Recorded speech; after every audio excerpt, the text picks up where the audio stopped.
Hello and welcome. I'm Lanre Lasisi.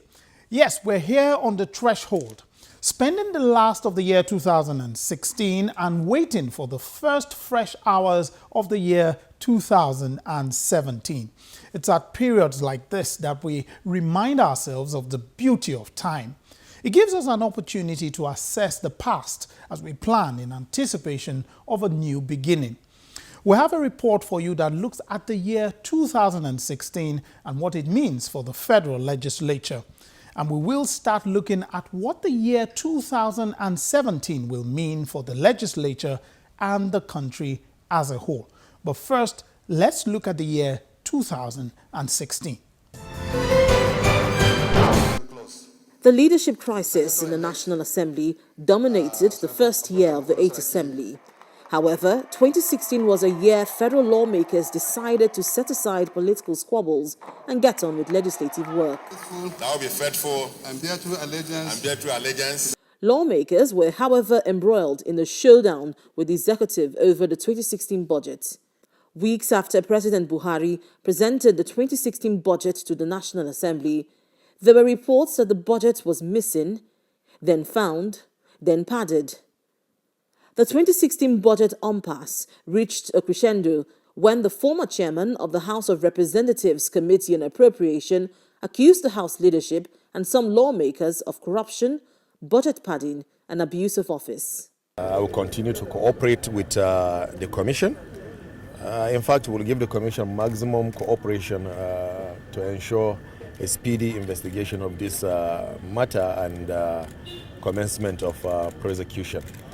In spite of these glaring problems, between January and December 2016, the Senate passed 24 bills, some of which are the Nigeria Railway Corporation Act, Bankruptcy and Insolvency Act, Counterfeit and Fake Drugs Amendment Act, the Food Security Bill, National Center for Cancer Research and Treatment Bill.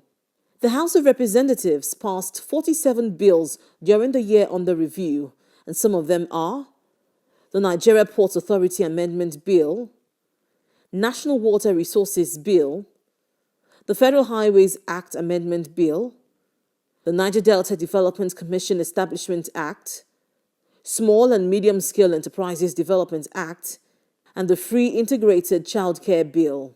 You also recall that earlier in the year, I think around April, May or so, we had the National Assembly Business Environment Roundtable. A very erudite team of scholars were put in place, and they looked at the ease of doing business in Nigeria, occasioned by that and the need to look at obsolete laws to promote the business environment. That study came up with 54 laws that needed attention, and I think 44 of those laws are at the various stages of consideration. Following the leadership stability in the House, we have recorded a resounding mileage in the task of lawmaking, oversight, and representation. For public analysts and journalists covering the National Assembly, 2016 was a mixed bag of some highs and lows for Parliament. We've had a number of good steps taken by the National Assembly that has been in national interest. Take for instance, the recent suspension of the planned or the alleged plan to increase data tariff. But if I look at the other side, you look at the way issues are taken in the National Assembly, for instance, you wonder, sometimes issues are personalized, you understand? For instance, the amendment of CCT Act. No, there was that desperation to amend that act, despite an outcry against it from the public. Here again, I regret to say that I'm a little bit disappointed at the National Assembly. Okay?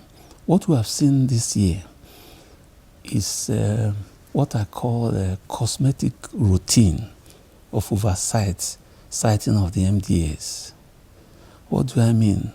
In the Senate, for instance, there's a schedule when the committees will go on oversight functions.